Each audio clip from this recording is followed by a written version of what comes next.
80% des demandes commerciales posent le même problème. Vouloir réduire le budget, sans réduire le niveau de résultat. Exemple simple. Un projet estimé à 500 est négocié à 200, mais les attentes restent à 100%.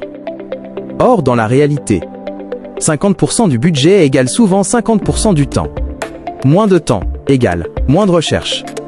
Moins de recherche égale moins de précision. Moins de précision égale impact réduit. Autre réalité mesurable. Un projet structuré comprend généralement 20% réflexion stratégique, 30% exécution, 30% ajustement, 20% optimisation finale. Réduire le budget ne supprime pas ces étapes. Cela réduit simplement leur qualité ou leur profondeur. Côté client, chercher à payer moins est logique, mais attendre le même résultat ne l'est pas. Un investissement réduit égale un impact proportionnel. Côté prestataire, accepter de livrer un travail complet à prix réduit crée surcharge, perte de qualité, positionnement fragilisé. Une règle simple, si le budget baisse de 40%, le périmètre doit s'ajuster de 40%.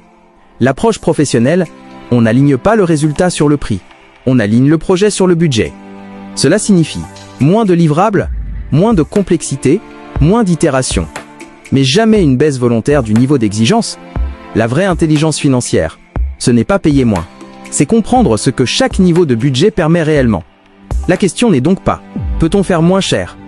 Mais, quel niveau de résultat est cohérent avec ce budget? NG Design.